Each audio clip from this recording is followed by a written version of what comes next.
Baik, bismillahirrahmanirrahim. Assalamualaikum warahmatullahi wabarakatuh. Waalaikumsalam warahmatullahi wabarakatuh. Waalaikumsalam warahmatullahi wabarakatuh. Selamat siang Ananda semua. Tadi sudah presensi dan yang hadir di sini itu akan mendapatkan poin ya. Kan bisa saja Ananda presensi tapi tidak hadir. Nah, yang presensi namun tidak hadir, presensinya ada tapi poinnya tidak dapat. Oke, kita masuk ke materi estimasi interval, selisih proporsi, dan juga estimasi rasio dua variansi ya. Mohon maaf Ibu nggak bisa online karena Ibu lagi sakit gigi.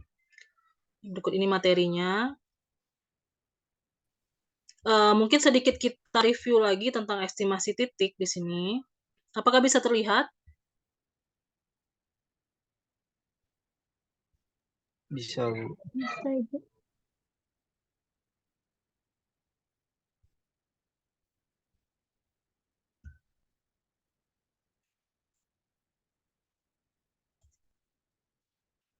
Oke, kita review kembali ini tentang estimasi titik, yang mana kita sama-sama tahu ya, tentunya estimasi titik ini berupa nilai tunggal, alias satu nilai saja. Jadi hasil dari penaksiran atau pengestimasiannya itu hanya satu ya, misalkan satu rata-rata kah atau satu proporsi kah. Nah, untuk estimasi selang atau selang penaksiran atau penaksiran selang atau interval estimasi itu memberikan informasi tambahan. Jadi berupa interval konfidensi atau interval keyakinan mengenai variabilitas estimasi. Jadi tidak hanya satu titik nilainya, namun berada di antara dua titik. Jadi bisa banyak nilai ya. Ada batas bawah konfidensinya dan ada batas atas konfidensinya. Dan tentunya dasar dari estimasi interval ini merupakan estimasi titik. Jadi dikembangkan dari si estimasi titik menggunakan formulasi yang telah ditentukan oleh para ahli statistik. Dan di sini karena ada batas bawah konfidensi dan ada batas atas konfidensi, maka terdapatlah yang namanya lebar interval konfidensi. Sampai sini paham ya?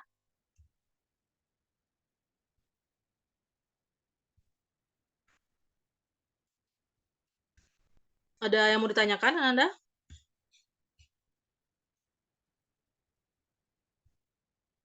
Tidak, Bu. Oke, kita lanjutkan.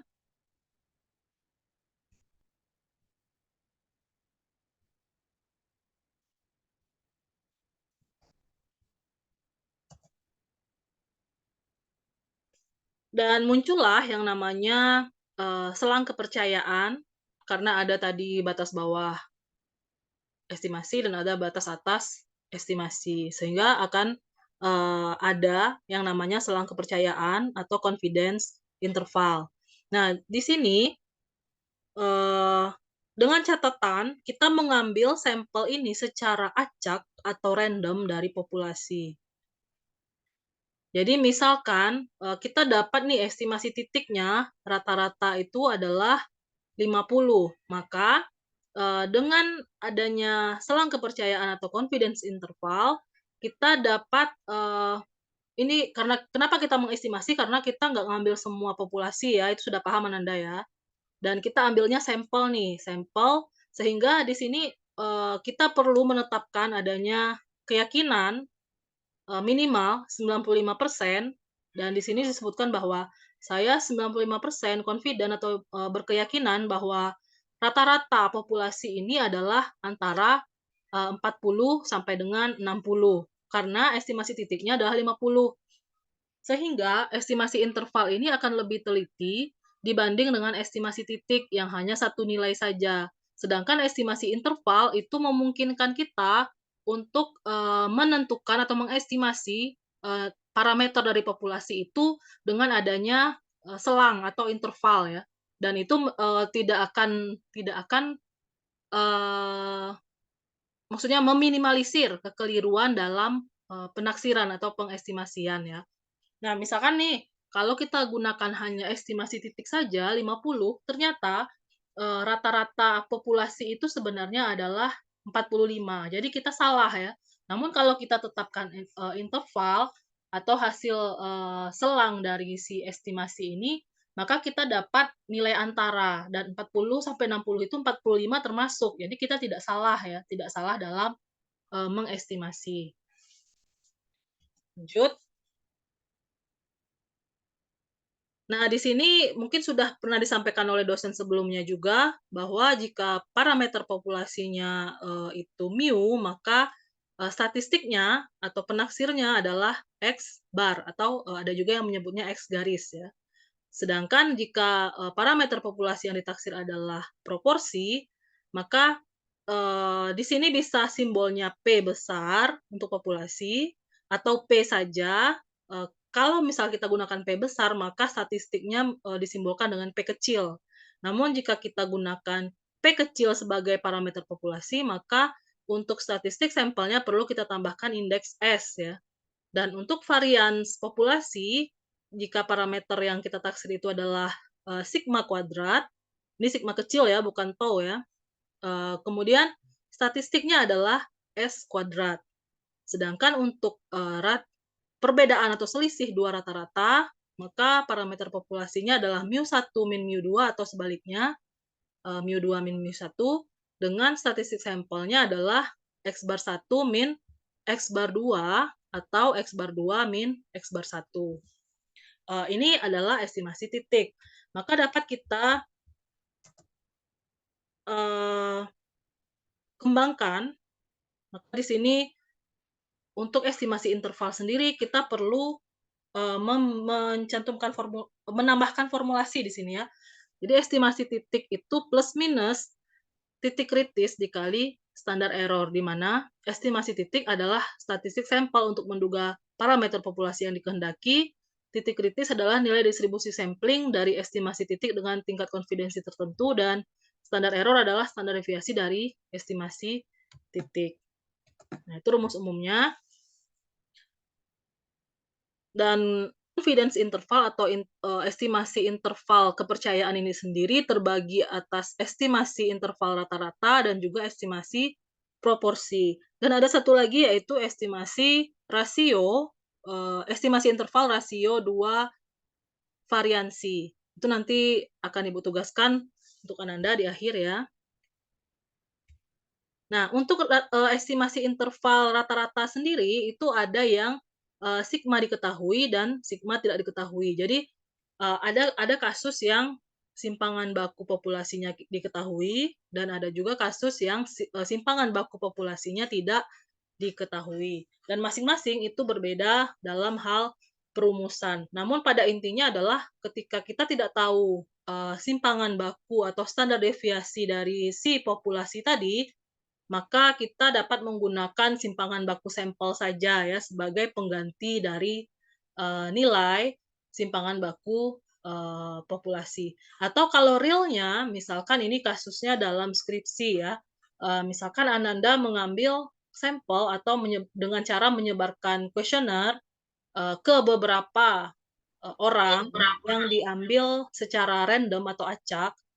Ketika tidak diketahui simpangan baku populasi, misalkan Kota Jambi kan banyak ya jumlah penduduknya, kita nggak tahu nih simpangan baku dari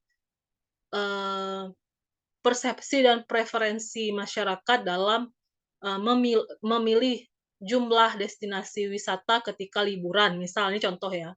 Nah, jadi kita bisa dua alternatif di sini, kita ganti si simpangan baku populasinya dengan simpangan baku sampel saja, yaitu dari responden yang kita ambil, atau kita menggunakan simpangan baku yang diperoleh dari hasil penelitian para peneliti sebelumnya. Itu juga boleh. Ada dua alternatif untuk mengatasi jika sigma ini tidak diketahui ya. Nah, sedangkan elemen dari estimasi confidence interval ini dan Ini sekali lagi kita definisikan atau kita translate lagi, level confidence ini adalah tingkat kepercayaan dan kepercayaan dalam interval yang berisi parameter populasi yang tidak diketahui. Dan di sini ada presisi namanya atau jangkauan kedekatan pada parameter yang tidak diketahui dan cost usaha yang digunakan untuk menentukan ukuran sampel. Jadi estimasi interval konfidensi ini sendiri erat kaitannya dengan nanti teknik sampling. Teknik sampling ini adalah mata kuliah pilihan pada semester 3 ya, yang dapat dipilih pada semester 3.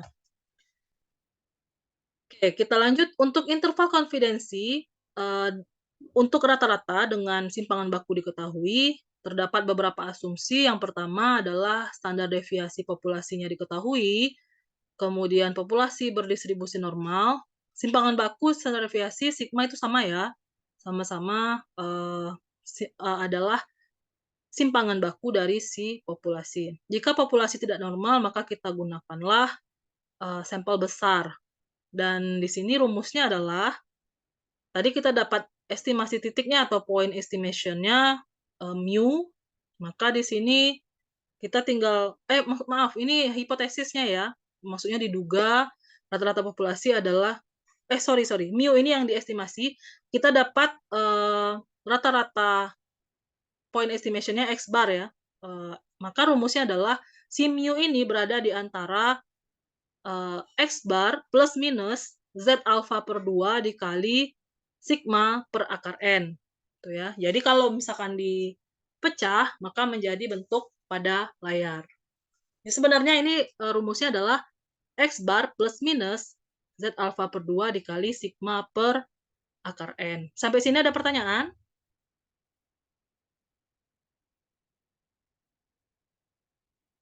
Oke, jika tidak ada, kita lanjut.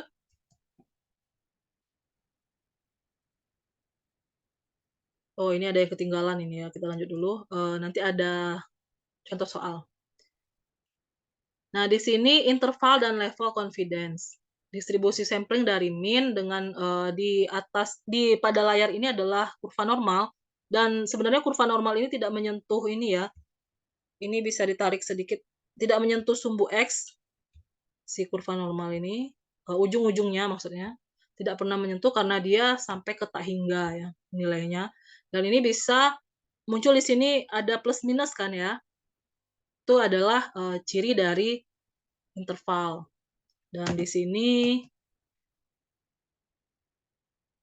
nah, di sini sudah pernah nggak Ananda diberikan tabel Z dan tabel T oleh dosen sebelumnya?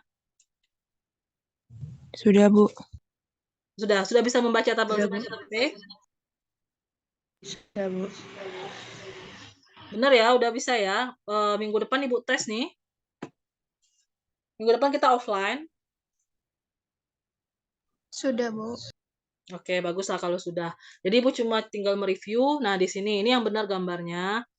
Kurva normal ini tidak menyentuh ujung-ujungnya, tidak menyentuh sumbu X ini ya.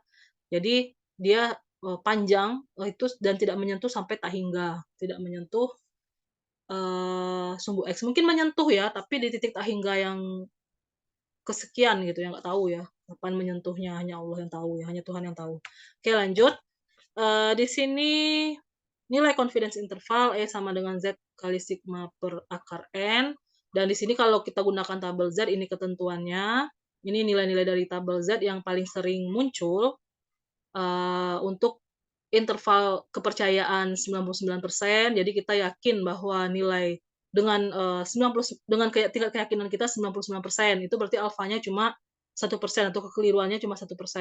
Kemudian yang sangat umum di dalam bidang ekonomi dan sosial itu 95%. Kita berkeyakinan kebenaran dari estimasi kita sebanyak 95%, dan alfanya adalah 5%. Nah, dan ada juga yang menggunakan 90%, dan 80% ini jarang digunakan karena nanti hasil penelitian kita jadi tidak diyakini ya, karena cuma 80%. Namun ini juga berguna terkadang ya untuk penelitian psikologi biasanya, karena di situ kan menyangkut dengan kondisi kejiwaan orang ya. Tapi kalau untuk medis, misalkan penelitian tentang obat atau terkait nyawa manusia itu wajib alfanya cuma 1%. Jadi kita harus, memperketat yang namanya, penelitian kita, harus lebih, teliti dan lebih, dan dapat diyakini bahwa penelitian itu bisa dipercaya 99% gitu ya. Dan ada di sini margin error dengan rumus E sama dengan sorry ini lari nih rumusnya.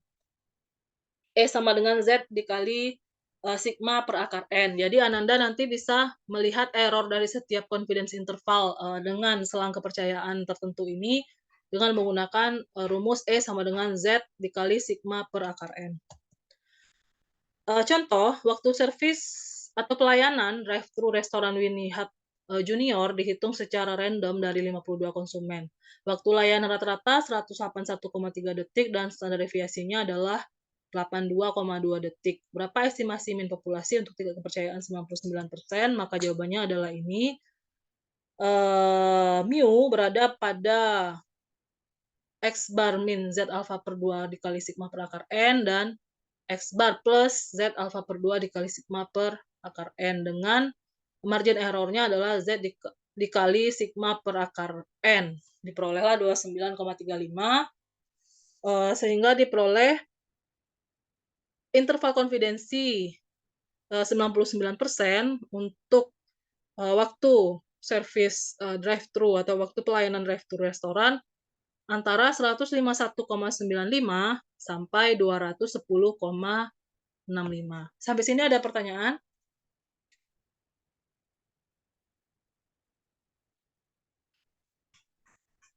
Seharusnya cukup jelas ya, karena ini kan sebenarnya cuma review, sudah dijelaskan oleh dosen sebelumnya di pertemuan sebelumnya ya kan. Lanjut ya.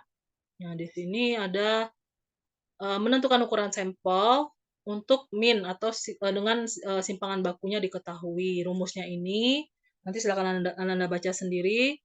Kemudian sebenarnya kalau rumus ukuran sampel itu ada banyak ya, tapi tergantung. Kalau yang ini kan rumus ukuran sampel untuk mengestimasi rata-rata jika simpangan bakunya diketahui. Nah, untuk yang sigma tidak diketahui atau simpangan baku tidak diketahui, ini rumusnya. Kemudian kita gunakan T ya, ini pakai tabel T, dan Anda bilang tadi sudah dapat tabelnya dan juga cara membacanya ya. Tapi ini yakin sudah bisa membaca tabel T dan tabel Z? Nggak perlu diulang lagi? Halo, halo?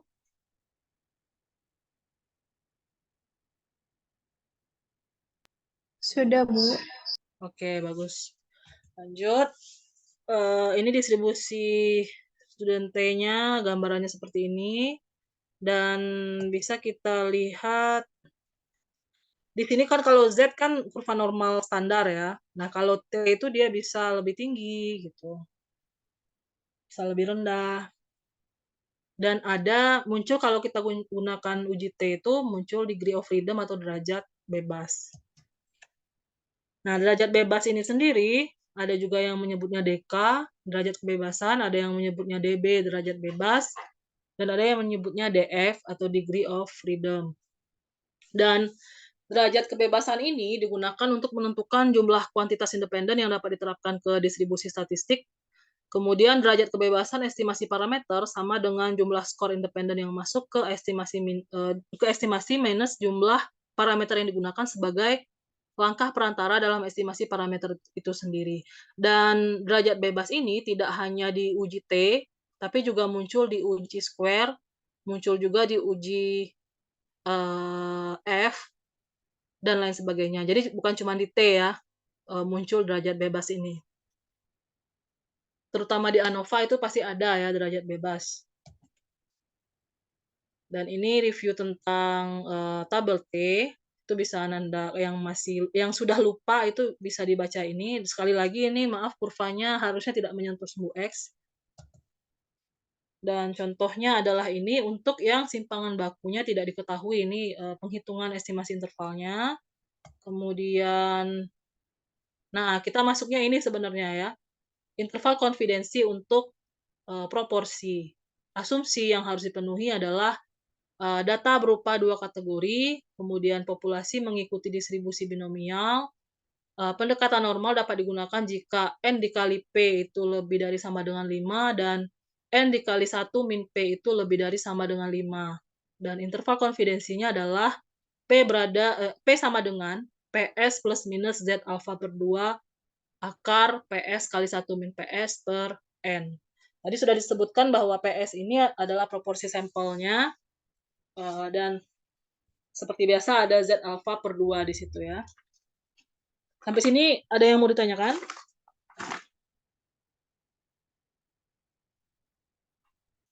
Belum, Bu. Oke, jika tidak ada, lanjut. Contoh, suatu sampel random dari 400 pemilihan wali kota Gotham menunjukkan 32 memilih kandidat A. Carilah interval konfidensi dengan keyakinan 95% untuk P. Maka kita pastikan dulu bahwa N dikali 1 min P-nya itu lebih dari sama dengan 5 dan N dikali P-nya itu lebih dari sama dengan 5. Maka diperolehlah hasilnya 32 dan 368. Maka kita masukkan ke dalam rumus tadi, diperolehlah estimasi interval konfidensi 95% untuk proporsi populasi adalah antara 0,053 sampai dengan 0,107 ya. Termasuk kecil kalau dalam hal nilai proporsi ya. Nah, sampai sini ada pertanyaan?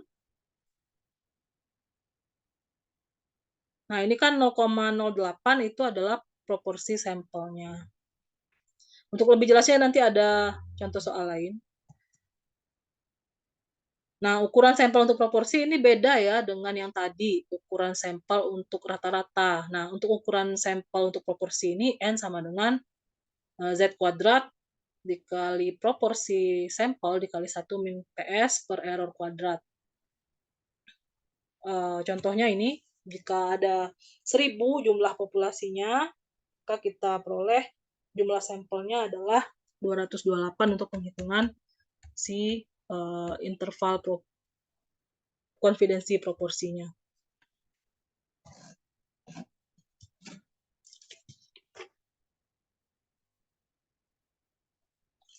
Ini ada tugas Ananda, buatlah ringkasan terkait materi estimasi interval rasio 2 varians.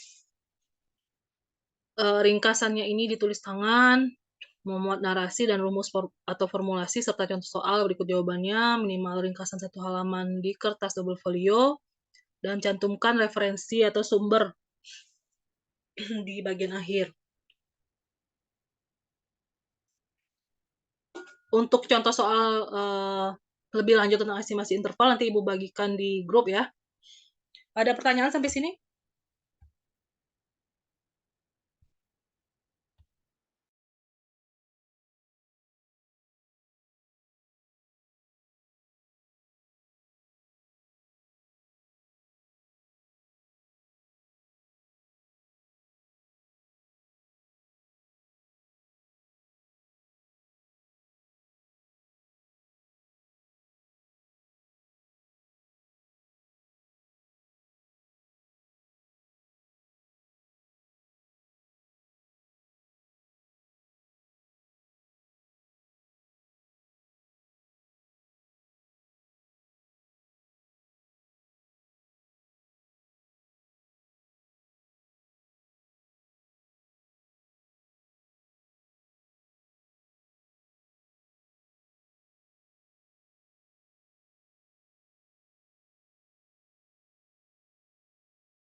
Untuk tugasnya udah dipahami ya, Nanda? Ini instruksinya?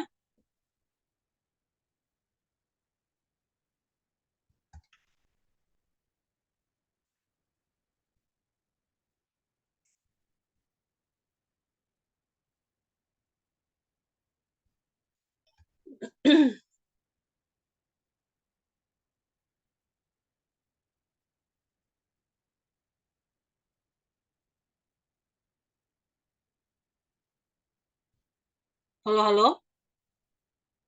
Iya, Bu, izin Ibu, untuk contohnya itu satu aja ya, Bu? Iya, cukup 1 aja. Kan ini, minimal ringkasannya 1 halaman, kertas double folio, jadi cukup lah ya buat narasi, formulasi, contoh soalnya, jawabannya. 1 halaman cukup ini.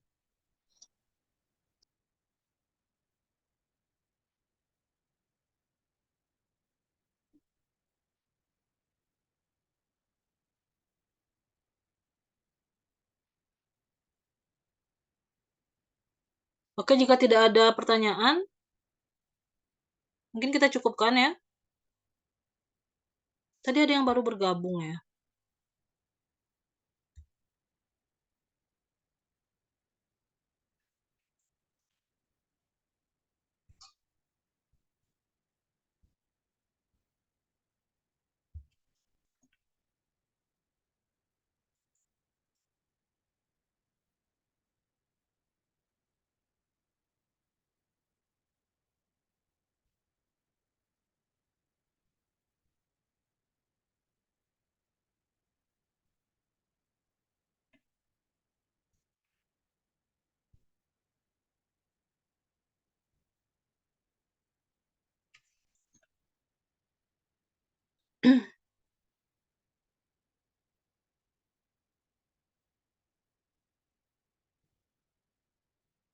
Oke, Nanda, ini materinya Ibu share di grup ya. Iya, Bu.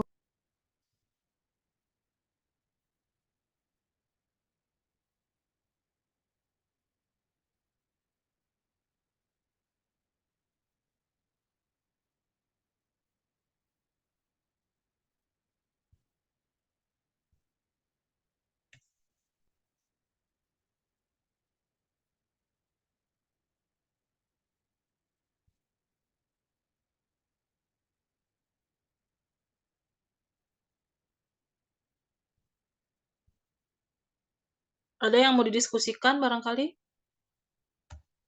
Sebelum ditutup?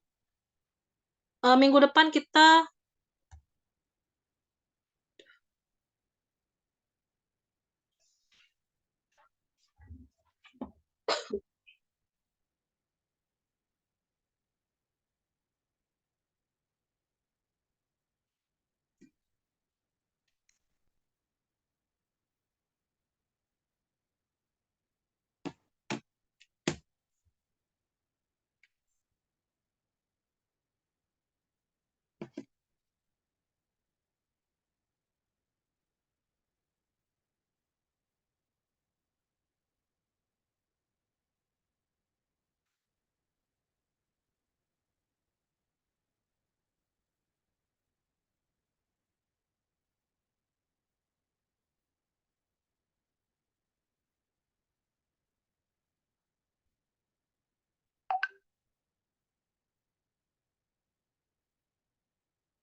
tadi Ibu ini ya, tadi terlempar dari Zoom.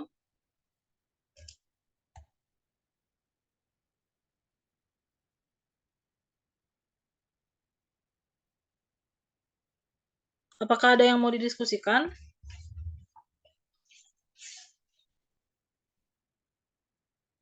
Jika tidak ada, kita cukupkan. Selamat istirahat anak-anak semua. Sampai ketemu lagi di hari Senin depan di ruang 7 ya? Iya, Bu.